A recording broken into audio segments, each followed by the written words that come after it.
Ini ada lagi yang goblok gitu ya, yang astagfirullah. nyinggung Di daerah itu kalau nggak salah punya Riau. tanah berapa, punya tanah ini gitu. Bahasannya bukan baru banget ya. Dia pinter atau goblok sih?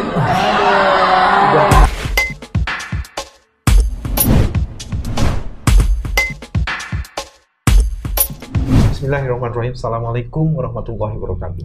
Teman-teman, jumpa lagi di channel ini, channel yang menjaga kewarasan, memperluas, memperbesar, dan meningkatkan. Dua punggawa kewarasannya hari ini adalah orang-orang keren. Karena bukan hanya Gen Z, tapi dia punya kecerdasan dan diberi amanah untuk terlibat dalam Pilpres kali ini. Ada Vina. Assalamualaikum Vina. Waalaikumsalam Pak Dan ada Wulan. Bambang. Halo Pak Bambang, makasih udah undang. Makasih. Jadi saya disini bilang gimana nih? Suatu kehormatan dipanggil sama senior yang luar biasa, yang ketokohannya sudah tidak dipertanyakan lagi, Bos. Buat aku juga sama. Ada yang menarik, bukan berkaitan langsung dengan debat. Apa tuh Pak Bambang? Ternyata fenomena desak itu kemudian diperluas dengan K-pop dan sekarang ada Nazar Pemilu. Dan semua pemainnya itu sebagian besar adalah Gen Z. Kalau mau ditambah gennya saya berarti gen Bezi. Kalau Terlalu saya baby memaksakan ya. boomers. Itu terlalu Gen baby. Milenial dan zilenial itu dari baby boomers. Berarti apa tuh? Zilenial. Zilenial. Bezilenial. Tapi nggak tahu, ini kan kayak apa ya? Teman-teman calon presiden dari koalisi lain itu habis-habisan mencoba mempengaruhi anak muda dan mengajak anak muda dengan berbagai cara. Tapi ini tiba-tiba Mas Amin kayak tumpah ruah orang menjadi fans dan kemudian didukung oleh teman-teman ini. Kira-kira ini fenomena apa sih? Coba mulai dari Vina. Oke, kalau menurut Vina ini tidak terlepas dari campur tangan Tuhan ya Pak Bambang. Karena Pak Anies kan memang terlihat ya paling konsisten, paling rajin keliling daerah menyapa masyarakat. Tadi seperti di acara Desak Anies itu. Dan Desak Anies membuktikan bisa menggerus tren gemoy di X. Iya, ya kan, itu bisa kita lihat bahwa memang tiada hasil mengkhianati proses tuh benar sih. Karena dengan tren gemoy yang waktu itu gemoy muda bersatu ya yang di Twitter itu, terus ex Twitter kemudian berangsur berubah jadi tren Desak Anies, di mana ya memang sebenarnya itu yang dibutuhkan masyarakat ya Pak Bambang ya. Jadi ketika ada pemimpin yang bilang kita akan mendengarkan aspirasi masyarakat, itu Pak Anies bukan hanya mendengar, beliau sudah melakukan itu. Jadi bukan sekedar pepesan kosong, beliau mengajak masyarakat untuk dialog interaktif, dialog terbuka, dan terbuka untuk siapa saja. Bahkan acara Desak Anies itu diperbolehkan non pendukung untuk hadir Pak Bambang. Bayangkan ya kalau seandainya paslon lain ada yang membuat acara serupa dan memperbolehkan kita untuk hadir, kita mau juga sih. Kita pengen nanya juga sih Pak Bambang kalau dikasih kesempatan. Jadi Desak Anies menjadi fenomenal karena tiga hal ya. Satu, dia sudah mengalahkan gemoy dalam labirin medsos. Tapi yang kedua, dia juga mendorong orang untuk tidak sekedar menari-nari, tapi dia menggunakan kecerdasannya dan otentisitas anak muda untuk selalu bergerak, berpikir, bertanya, dan mempersoalkan segala hal yang tidak gue banget gitu. Tapi yang ketiga, anak muda tuh selalu speak up kan. Dia selalu menyatakan sesuatu dengan lugas dan tegas. Kalau nggak suka, dia ngomong nggak suka. Tapi menurut kamu apa yang paling menarik dari Desak itu? Kalau menurut aku yang paling menarik dan aku lihat fenomena di X sama di TikTok ini yang lagi viral, Abah online gitu kan, Abah all, Pak Anies itu kan sebagai dia adalah sosok mungkin untuk Gen Z ini dia tuh butuh pendengar. Nah Pak Anies itu mempunyai itu dia bisa mengutarakan apa yang dia inginkan dan Pak Anies juga bisa menjawab sesuai apa keinginan para Gen Z ini. Apalagi sekarang kan Pak Anies sering live TikTok gitu. Nah, itu adalah suatu kebutuhan mungkin buat anak-anak Gen Z supaya anak Gen Z itu merasa anak-anak yang nggak punya sosok seorang ayah merasa punya ayah gitu. Makanya sekarang ada sebutan namanya abah gitu. Abah nasional. Iya, abah nasional, abah kita semua. Abah kita semua. Jadi sekarang kalau misalkan Pak Anies live tuh selalu kita panggil, halo abah, apa kabar abah, abah gimana hari ini gitu. Dan itu sebenarnya menasionalisasi kata abah ya. Dan itu bukan Pak Anies yang minta loh, tapi kita yang menobat. Jadi gini, kalau tren gemoy itu kan branding yang diciptakan, yang di-create ya. Tapi ini bukan di-create oleh Pak Anies dan tim, tapi itu yang meng-create adalah netizen. Betul. Jadi itu lahir Itu adalah netizen sendiri. Iya, netizen sendiri, bukan yang Pak Anies membranding dirinya sebagai abah nasional, tapi kita penonton yang menobatkan beliau sebagai abah nasional. Itu dalam teori-teori gerakan ini yang disebut dengan organik. Nah, Dia betul. tumbuh dari sebuah kesadaran. Tapi yang paling menarik tuh gini, kan ada loncatan tuh. Kalau desak itu orang-orang yang katanya memang kelompok dari anak muda itu, kalau misalnya 20% anak-anak yang memang serius membaca, ekstrovert gitu-gitu kan. Sementara kalau ngomong TikTok itu anak-anak yang tidak sepenuh-penuhnya itu. Jadi kayaknya ini hinaan pandangan stereotip bahwa anak-anak muda yang 80% itu tidak mau terlibat dalam pemilu itu menjadi bohong, menjadi didelegitimasi. Iya, itu bohong. Betul gitu nggak sih? Berarti Betul, ya benar. Itu bohong banget sih menurutku. Kalau misalnya seperti itu kan Pak Anies itu bisa menggait anak-anak muda lewat dia biasa live TikTok juga, terus biasa dia juga menghadirkan Desak Anies, tapi dia juga sambil live TikTok. Mungkin itu live yang disiarkan langsung oleh adminnya, tapi terus dia berinteraksi secara langsung di live tersebut. Supaya mengajak anak-anak mungkin lebih ini politik ini seperti ini, riang gembira dan betul-betul. Tetapi Pak Anies ini selama dia live dia tuh nggak pernah memframing kalau dia nih sebagai calon presiden gitu. Dia di situ sebagai ya seperti host seperti pada umumnya yang lainnya yang kayak gitu. Bahkan ada yang nanya, Pak itu kacamatanya etalase berapa gitu, sampai dia nggak tahu itu etalase itu apa. itu netizennya langsung parah sih. Iya, itu kan setiap kalau live TikTok itu biasa orang-orang yang mau berjualan gitu. Tapi juga nih Mas Anies, gue juga perlu dikasih tahu. Iya, sampai Jadi yang lucu netizen bilang gini, kita Pak Anies googling etalase, kita netizen googling terminologi. Etalase ini apa terminologi baru ya? Kita nggak tahu terminologi ini apa gitu. Etalase itu maksudnya apa? Aku juga nggak tahu.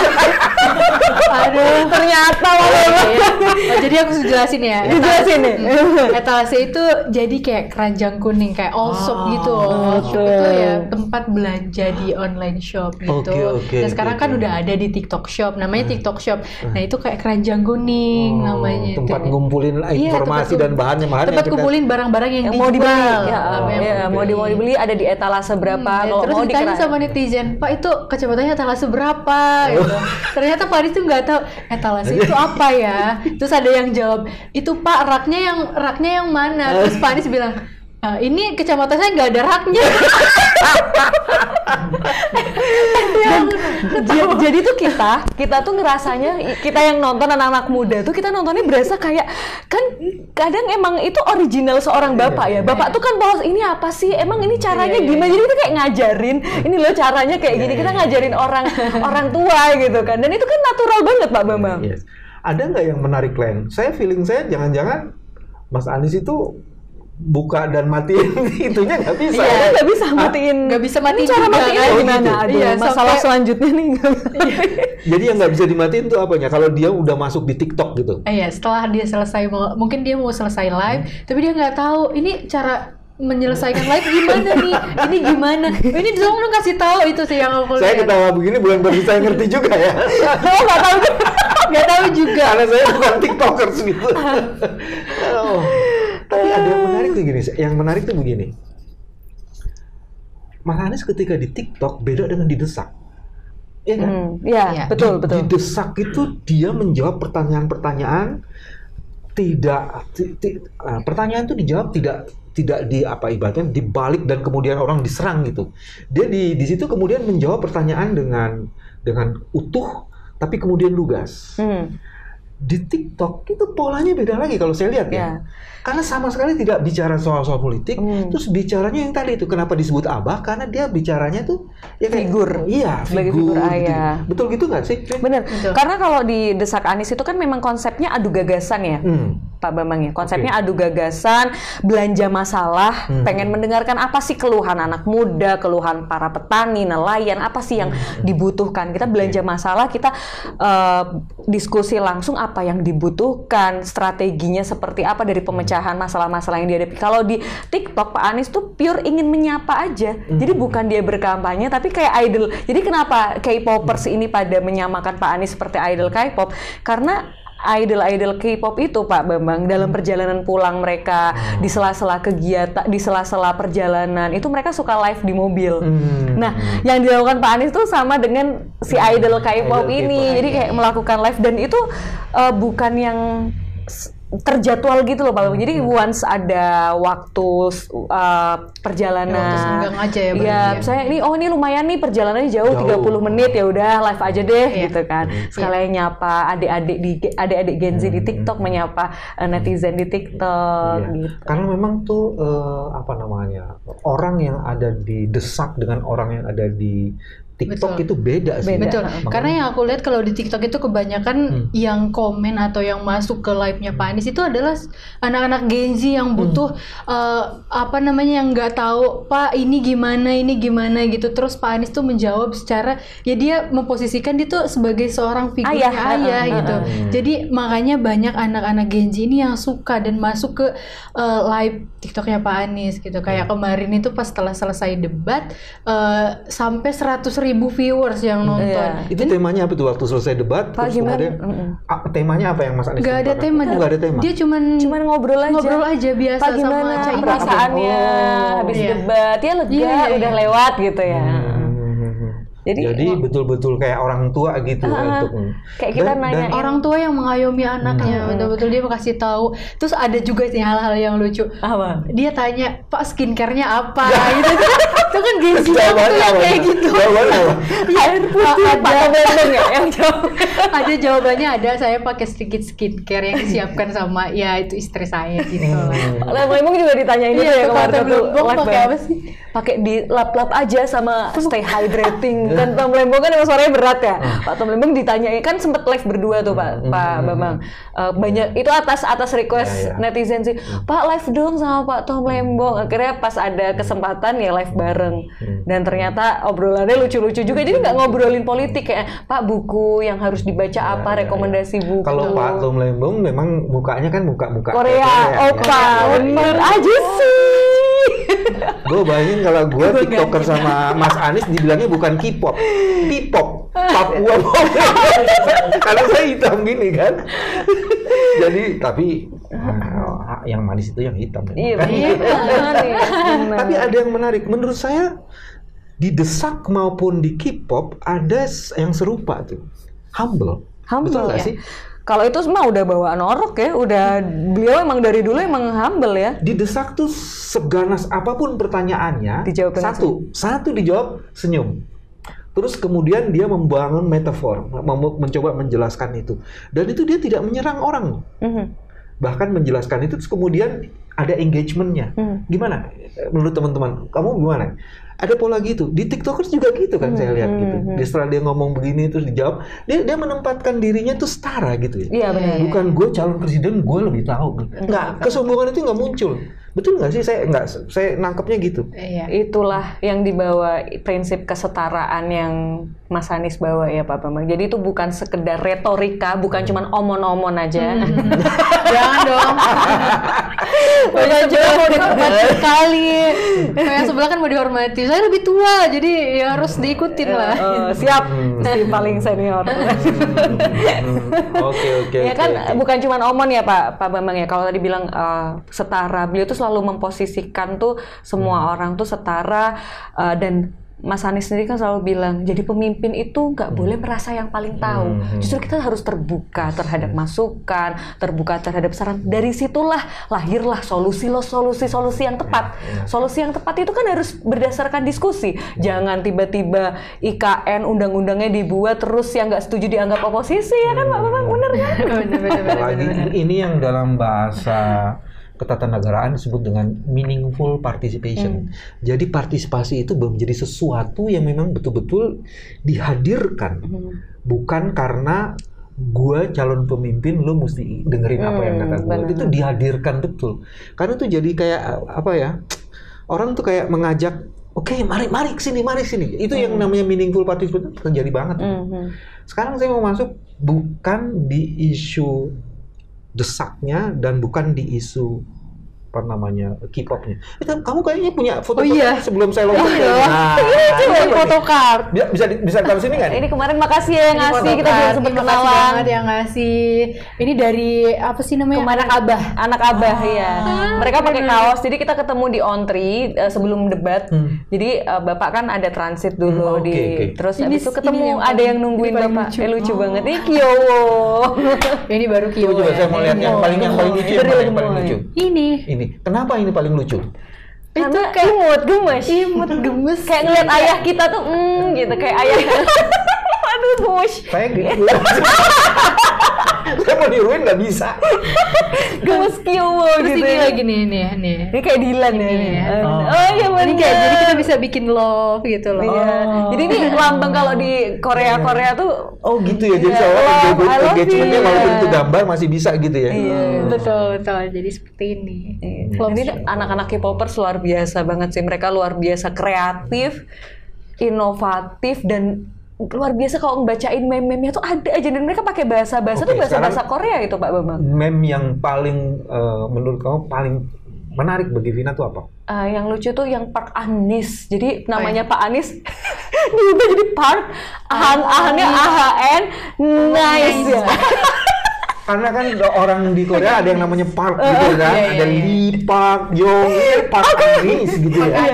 Terus ada lagi Caiminnya CHA, spasi I, terus spasi MEEN, Caimin. Jadi ada Park dan Cha bersatu. Park dan Cha. Lucu banget. Kalau Ulan apa yang paling menarik dilihat dari meme yang iya itu sama sih yang aku lihat juga karena ada sekarang panggilan ada Park Caimin dan Park Anies. Ya itu jadi kayak panggilan buat abah kita gitu. Jadi kalau misalkan live-nya Pak Anies tuh pasti ada aja yang bilang halo Park Anies gitu. Halo Caimin. Dan ngomongnya gaya Korea banget. Iya. Annyeonghaseyo Park Anies. Nggak bisa saya itu annyeonghaseyo. Dia cuma wassalatu wassalam. Tapi kalau didesak itu pertanyaan yang paling ganas yang diajukan tuh apa? Kan pernah ikut kan desak? Kita pernah ikut. Sebenarnya kalau muter nggak bisa karena kita berdua kan host di yang paling yang menarik, yang paling ganas yang waktu itu ikut di Medan, terus besok nih Samarinda. Kemudian, apa pertanyaan yang paling kamu ingat dan itu sangat tajam sekali? Yang aku kemarin lihat videonya bagus itu Pak, yang pas Pak jadi capres kok kebanyakan janji. Pak Anies bilang rugi kalau kamu kalau capresmu nggak punya janji. Kalau capresnya nggak punya janji, nggak ada yang bisa ditagih Pak Bambang. Itu jawaban orang cerdas banget nggak sih? Kalau kamu nggak punya capresmu nggak punya janji, kamu nggak akan bisa nagih janji itu karena ya lah kan saya nggak janji apa-apa. Jadi kerjanya nggak terukur kan Pak Bambang. Tapi kalau capres punya janji ada yang bisa kita tagih ya kan. Dan sebagian janji yang dikemukakan itu berbasis pada rekam jejak. Nah betul, 23 gitu kan? Janji tuntas di DKI Jakarta. Jadi mohon maaf loh kita mau sombong. Ini gengsi banget ini. Walaupun ini harus benar ya. Kalau Ulan apa yang paling menarik? Kalau aku yang aku lihat tuh desak Anies tuh yang selalu pasti banyak anak-anak muda yang selalu bilang karena mungkin dia tuh selalu kemakan sama video-video potongan video pendek gitu. Ini Pak Anies ini pinter retorika gitu loh ya. Cuman bisanya ngomong doang. Padahal jelas-jelas pemimpin tuh butuh itu gitu. Masa nanti kalau misalkan kita ada undangan ke luar negeri atau gimana sih kita nggak ngomong atau cuman diem-diem aja gitu. Senyum-senyum. Iya, senyum-senyum, halo, hai, Kan nggak gitu bisa doang. kalau diundang ke luar negeri terus bawa susu kotak terus Silakan Pak makan Oke. gratis yang disediakan, nggak mungkin kayak Nggak gitu. mungkin terus lalu nari-nari gitu kan Iya. nggak mungkin juga. Iya, betul. Tapi Kita kan pertanyaan yang paling kejam yang diajukan oleh teman-teman di Desak itu yang kalau tadi kan Vina kan bahwa jangan hanya Oke. berretorika. Itu apa yang Wulan Yang pernah paling dengar? kejam waktu itu aku cuma mengikuti di Desak Anies Medan ya. Jadi kurang apa ya? Apa dia tanya apa? Yang nonton di YouTube aja juga nggak apa-apa. Yang ditonton di YouTube lah apa yang Tentang ini mungkin ya masalah petani ya. Oh yes, Iya. Apa dia kontrak bilang apa? farming. Ya kontak farming kayak gitu. Oke. Ini kan kontak farming itu diajukan untuk melawan food estate kan. Iya. Karena food estate itu kan satu korup, terus kedua itu bottom up, jadi dari top down. Ya. Tapi kalau kontrak farming itu kan memang untuk melindungi kepentingan petani, bukan. Oh iya. Jadi itu di situ. Memang betul itu salah satu isu. Nah, sekarang saya mau bergeser ke nazar pemilu. Wah, Oh iya. Ini yang baru terakhir luar ini nazar biasa. pemilu. Keren banget itu. Jadi bukan Nazar. capresnya yang berjanji ya, tapi ini pendukungnya ikut berjanji. Masyarakat semua pada berjanji. Masya Allah, ini gerak, ini udah bukan kampanye sih, ini gerakan rakyat sih Pak Bambang kalau aku bilang. Kalau menurut kita itu udah bukan levelnya, udah kampanye another level ya. Udah bikin semua orang tuh mau bergerak dengan ada spanduk rakyat, orang mau ngeluarin uang buat dukung Pak Anies. Benar. Jadi bukan Pak Anies yang bagi-bagi duit, malah pendukungnya yang ngeluarin duit buat dukung Pak Anies. Dan Iya, buat iya. dukung pendukung lainnya. Nah, betul. Oke, sekarang tuh anak-anak kalau ngedukung tuh bukan dia bantu sama baliho atau apa, dia cukup kayak lewat TikTok sama X, Twitter dia menyampaikan iya seperti nazar kayak gitu. Nih kalau Pak Anies menang, aku bakalan kasih buku secara gratis. Pak Anies menang, aku akan kasih konsultasi psikolog gratis gitu loh Pak. Jadi kayak wow, ini keren banget antusiasnya masyarakat tuh sangat mau gitu adanya sosok pemimpin seperti Pak Anies. Iya, ini saya setuju dengan yang namanya gerakan. Bahkan ini bukan sekedar gerakan, karena di situ ada isu gotong royong. Yes. Iya. Ada isu dari gua untuk lu dan semuanya untuk perubahan dan Indonesia. Ada begitunya tuh. Iya. Jadi itu kayak apa ya? Solidarity dan perubahan itu memang harus dilakukan dengan memberi. Kalau kamu memberi, baru kamu mendapat. Jadi kayaknya itu isu memberi tangan di atas. Itu bener. menjadi sesuatu banget. Benar. Gitu nggak sih? Iya benar. Kalau kalau aku kemarin baca-baca di Nazar Pemilu tuh bahkan kamu tidak perlu menjadi kaya untuk bergerak, untuk memberikan kontribusi. Bahkan ada bilang kayak gini, saya kalau Pak Anies menang pemilu akan gratisin ojol saya 1 hari. Bahkan ojek online aja mau ikut bernazar Pak. Maksudnya kalau dibilang kan mereka bukan orang yang berlimpah harta ya, tapi hatinya yang Tenaganya berlimpah. yang dia Masya mau, Allah, ya. iya berkontribusi itu nggak harus uang, beda bisa dengan tenaga, dengan jasa. Itu kan luar biasa banget ya Pak Bambang, dan gerakan itu luar biasa sih. Memang benar kata Pak Anies. Saya ingat banget Mas Anies pernah bilang ketulusan itu menular. Jadi karena Mas Anies itu tulus, jadi ketulusan itu juga dilakukan oleh para pendukungnya. Iya. Dan tulus ini untuk melawan fulus. Bagus, bisa. Karena di sana pakai fulus, di sini Bisa. pakai tulus. Dan ini, tapi aku sedih nih Pak Bambang. Kemarin pasca debat, kayaknya ada yang mungkin tensinya tinggi ya. Akhirnya memberikan instruksi untuk ini bukan. Coba deh, kita lihat deh, full. Oh iya. Oh, kalau ini beda lagi nih. Ini kan berarti Ini juga di pada di saat debat. nih, pada Ada saat yang debat. ngatain ya. Pak penjelasan Pak Prabowo soal itu semua. Mulai waktu Kurang keras, full. Dia ngomong apa? Bekicot atau bacot? Itu ngomong bacot. Aku sampai nggak tega mau ngulangin omongannya. Masya Allah. Ya Allah. Itu sih padahal ibu-ibu ya yang selalu kan mendapat statement yang jelek itu kan Gen Z. Nah, Yang selalu Gen Z dibilang barbar, heboh nggak jelas. Tapi ini ternyata Dilakukan oleh ibu-ibu juga ya. yang mana beliau harusnya menunjukkan Dan hal-hal yang positif itu. Ini malah dia Ini pada emosi mungkin ya, karena mendengarkan Pak Anies menyampaikan fakta-fakta yang tidak bisa tak terbantahkan, sampai bilang katanya mau ngajak makan di luar aja, jelasinnya di luar. Ini ada yang negur dari KPU. Katanya undangan dari Pak Hashim. Hashim itu berarti ketua KPU ya? Berarti undangan langsung Pak Hashim gitu ya? kasihan banget ngundang orang salah. Dan itu sangat merugikan Pak Prabowo sebenarnya. Iya banget. Dia secara tidak langsung sedang merugikan Pak Prabowo. Ya kan pendukung itu merepresentasikan yang didukung ya Pak. Iya kan? Ya gimana orang yang atas aja suka ngomong dasmoetik licin jangan ngomong apaan kan baru aja ngomong udah dasmoetik. Lihat yang ini nih. Ah ini ada lagi yang goblok ada gitu ya. pula Astagfirullah. yang nyinggung Di daerah itu kalau nggak salah punya Riau. tanah berapa, punya tanah ini gitu.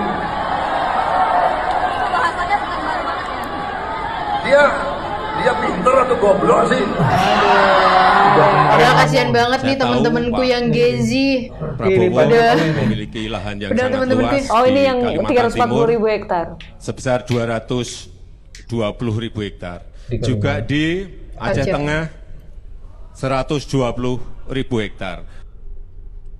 oh ini kaitannya tadi setelah Mas Anies mengulang pertanyaan yang sama yang dilakukan Pak Jokowi di 2019 mengenai luas tanah yang 340.000 hektar itu, ya kan? Dan iya. ditanyakan juga kemarin di dalam debat kemarin itu, tapi kemudian responnya berbeda gitu. Berbeda Iya, responnya sekali. berbeda. Ya responnya sampai mau dilaporin, kok Pak Jokowi waktu pas dulu. Padahal yang mengungkap pertama kan Pak Jokowi di tahun 2019, kemudian disampaikan Pak Anies di debat kemarin. Kemudian kalau memang itu bisa disanggah, ya silahkan disanggah di tempat, nggak usah ngejelasin di luar dong, ya kan Pak Bambang. Kemudian Harusnya ada klarifikasi Ya. lah dari pihak atau jubirnya ya. iya benar juga nggak ada yang klarifikasi data Jangan juga. tiba-tiba Bawaslu, tiba-tiba lapor ke Bawaslu, tiba-tiba Iya, iya, melaporkan. Tanpa dikonfirmasi, terus menggunakan Kekuasaan. Saya mau bilang kekerasan dengan menggunakan instrumen hukum itu, dan ini kan debat itu kan artinya pertarungan gagasan. Kalau memang ada yang perlu dipertukarkan soal datanya, pertukarkan saja. Iya, betul. Pokoknya ya di situ aja di arena debat. Di forum debat aja lah. Ngapain di luar forum debat? Itu saya tanya, Ulan sebagai representasi dari Gen Z, apa pendapatnya kalau soal gituan? Soal yang video barusan ya? Iya, Ya itu sih jelek banget ya. Maksudnya itu kan seorang calon pemimpin. Kenapa bisa-bisanya dia bisa mengeluarkan hal yang serendah itu kan dicontoh nanti sama genji-genji lainnya. Terus tiba-tiba mereka menyalahkan Pak Anies yang jelas-jelas dia menanyakan hal tersebut itu. Harusnya dari pihak Pak Prabowo dia bisa menyampaikan atau memperlihatkan data-data tersebut gitu. Ini malah bilang itu salah, Rahasia itu negara. salah, itu rahasia negara gitu. Ya, itu harusnya kan ada pembenaran dari dia kalau emang itu benar ya gitu. Oke. Kalau dari milenial apa? Ya, gimana ya? Emang etika itu dimulainya dari kepala ya, Pak. Kalau kata Pak Anies kan gitu ya. Ya, gini, kalau meng-highlight dari yang kemarin di debat itu kan Pak Prabowo banyak tidak clear dalam menjawab, bahkan tidak menjawab sama sekali, merasa tidak fair. Beliau bilang tidak fair, saya dikasih waktu segini untuk menjelaskan ini. Ya kan, apakah Pak Anies dan Pak Ganjar mendapatkan waktu 20 menit? Kan sama-sama 2 menit ya Pak. Kecuali kalau Pak Anies dapatnya 5 menit, Pak Ganjar 5 menit, Pak Prabowo 2 menit. Beliau bilang nggak fair, nggak apa-apa. Ini kan semuanya 2 memang, menit ya. dan itulah yang namanya pemimpin. Pemimpin itu harus bisa menyampaikan ide dan gagasannya sesuai dengan yang dibutuhkan. Ya kalau emang waktunya 2 menit di dalam forum PBB juga, waktu itu Pak Anies berbicara di forum PBB itu juga cuma 2 menit kok. Iya, terus menjual kesedihan lagi. Iya, habis itu menjual kesedihan lagi. Baru kali ini nangis debat capres, kasihan banget. Maksudnya apa? Iya, ada konten-konten gitu.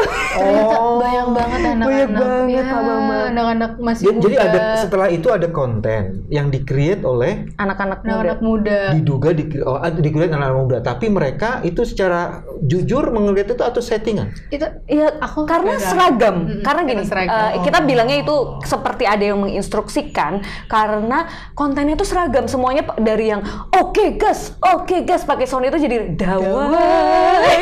Jadi lagu sedih kan Pak Bambang. Terus ngeliatin ekspresi mukanya Pak Itu Prabowo sambil tuh gini, kayak sambil lagi nangis lagi sembab matanya, terus tiba-tiba aku sedih banget lihat tuh presiden kita itu banyak konten kayak gitu Pak Bambang. Maksud aku kalau misalnya kontennya 1-2 oke, tapi ini kok bisa seragam banget semua Maksudnya serentak bikin konten seperti itu. seperti kontennya gemoy yang disetting gitu. Nah gitu maksudnya Pak Bambang. Diduga seperti itu. Diduga ya who knows ya, nggak ngerti ya, wallahu a'lam bishawab. Cuman ya kita sih menduga seperti itu. Harusnya kan menurut Pak Bambang gimana? Pak Bambang kan orang yang expert di bidang hukum nih.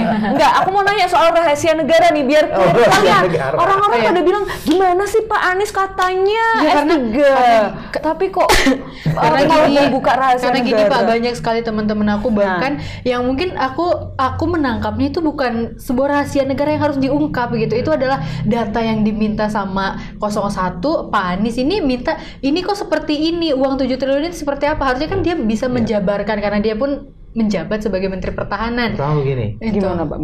itu kan yang ditanyakan adalah postur biaya pertahanan. Postur biaya pertahanan itu sebenarnya sesuatu yang terbuka.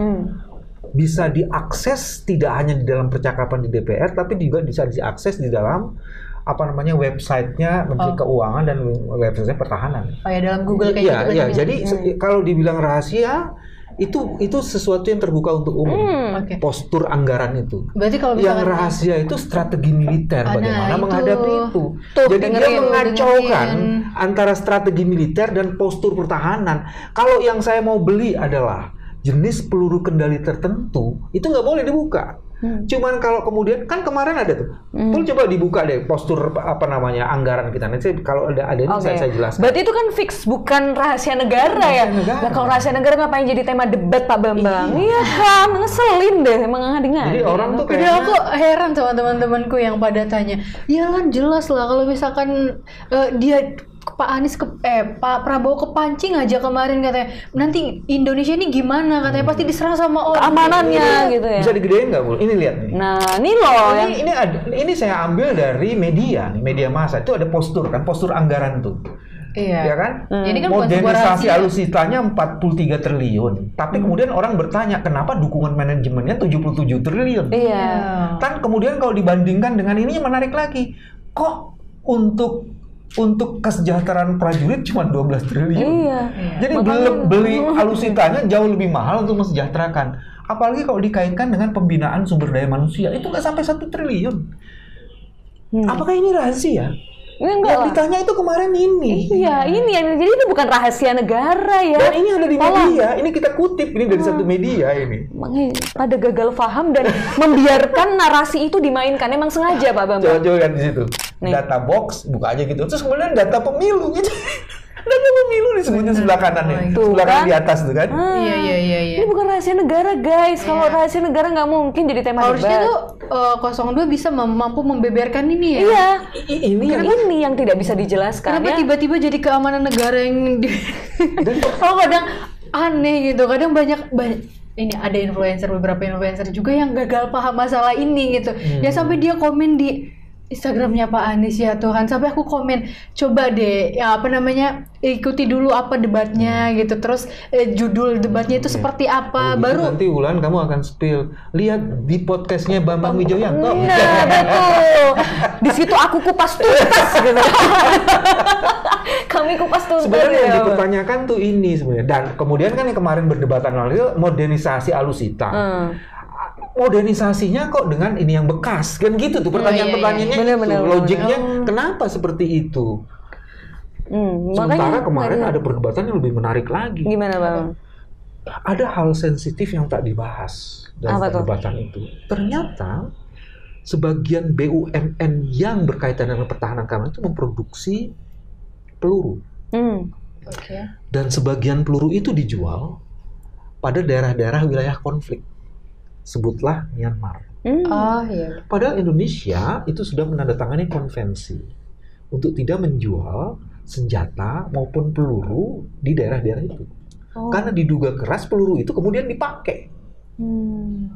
Dan itu tidak terjawab. Iya, enggak, kemarin memang tidak masuk dalam perdebatan. Oh ya, harusnya kalau itu masuk dalam perdebatan, bagaimana menjawabnya itu? Wah, ya bilang, itu rahasia. Itu rahasia negara. Itu rahasia negara. Tolong ya, jangan dipertanyakan. Dan ini hasil riset yang menyatakan ini. Jadi ada riset dari satu teman. Ini harus dikaji nih Pak Bambang. Iya, dan ini sudah udah ada bukunya sekarang mempersoalkan itu. Bahkan kemudian diduga juga sebagian peluru itu dipakai oleh Rusia dan dipakai untuk perang di Ukraina. Oh.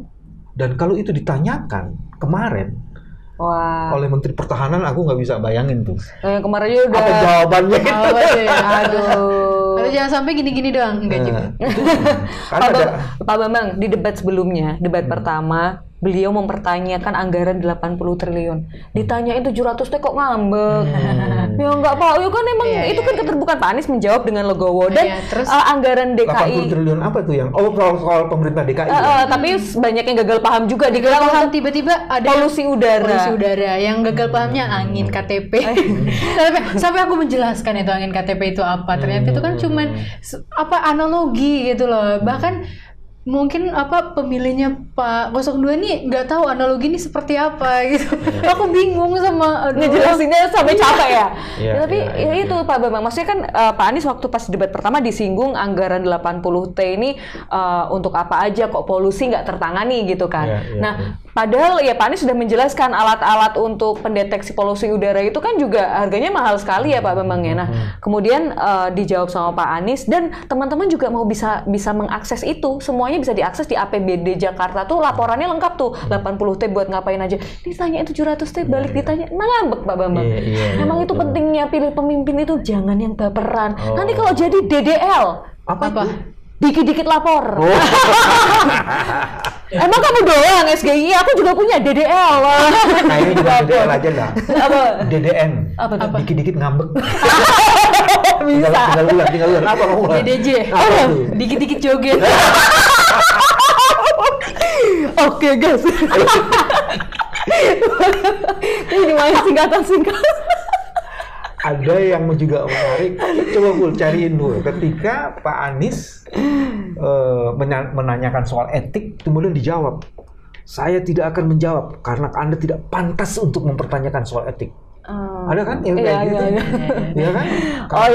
Tidak pantas. Anda posturing katanya. Posturing, benar-benar aku tahu tuh. Dan menurut saya apa tuh Pak? Gimana menurut Pak Bambang? Itu kan pertama, itu jadi debat itu dijadikan soal-soal personal. Iya. Kan yang ditanyakan tidak ada yang soal personal kan? Kemarin malah Pak Anies yang dianggap menyerang personal. Padahal Pak Anies nggak ada serang personal. Iya. Dia loh yang menyerang personal malahan Pak. Dia merasa terserang personalnya. Emang playing victim. Iya. Itu yang dinamakan fenomena playing victim ini emang kayaknya mulai jadi tradisi Pak Bambang. Dan itu, kalau misalnya soal etik itu dia harus ini sih lebih hati-hati ya. Apalagi kan anak muda itu bisa mencontoh sama apa yang dia lihat gitu. Dia bisa menirukan apa yang dia lihat. Dia ngomongnya kan kasar. Maaf nih, kayak ngomong goblok kayak gitu dengan gampang mudah licin banget ya buat gitu. Ngomong kayak gitu ya. Iya, ngomong bodoh di depan banyak orang yang mungkin ada genji-genji yang bisa mengikuti hal-hal seperti itu. Tapi depannya kali ini, mohon maaf ya. Ya jadi tapi kemudian maaf. Coba kalau misalkan yang bilang itu Pak Anies pasti aduh. Dan jadi kita ngeliatnya kok kayak double standard ya Pak Bambang. Kemarin coba deh yang ini deh. Pul, dikerasin coba Pul. Saya tidak bicara tertutup, saya bicara di Dewan Perwakilan Rakyat. Jadi saya mengundang kita bicara terbuka, silakan. Tapi saya ingatkan, Bapak cinta atau tidak dengan negara ini? Bohong, saya tidak minta tertutup. Saya terbuka, Komisi DPR terbuka. Saya katakan mengenai yang rinci, yang bersifat teknis dan anggaran, saya mohon tertutup. Kita akan sampaikan. Aduh, ada sih. Ini yang satu ini. Coba apa komentarnya? Tuh Pul sambil cari yang itu, yang katanya etika tuh. Anda tidak punya etika. Untuk mempertanyakan soal etika. Tapi kalau menjawab yang tadi itu apa? Sambil Saiful cari, Vin, yang tadi itu. Dia bilang ternyata anggaran tuh dia yang minta dia tertutup. Padahal postur anggaran tadi udah ada di media. Itu maksudnya apa ya dia kayak gitu? Jangan-jangan dia nggak bisa jelasin karena bagi-bagi proyeknya ke order lagi Pak Bambang. Ngeri. Nah, kita mau husnuzon susah juga ya, emang udah kemarin kan sempat disinggung juga sama Pak Anies. Apakah dia tidak mau menjelaskan itu karena takut terbuka lebar, udah otak-atik konstitusi, ternyata ya emang di Menhannya suka bagi-bagi proyek ke, ya itu yang kemarin disebut sama Pak Anies kan itu berbagai data semua, bener loh itu. Ya kalau menurut aku sendiri jadi sih harus diduga Menhannya seperti itu ya. Jadi kita menduga kan. Menduga. Nah kalau yang ini nih, ini yang saya tanya. Gimana coba Ful? Anda tidak pantas bicara soal etik. Anda tidak pantas bicara soal etik. Saya menilai Anda tidak berhak bicara soal etik. Meanwhile,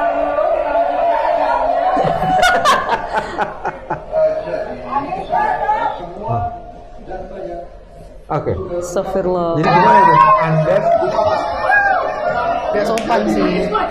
Tuh ada yang ngatain BANG SAT ya kan. ya.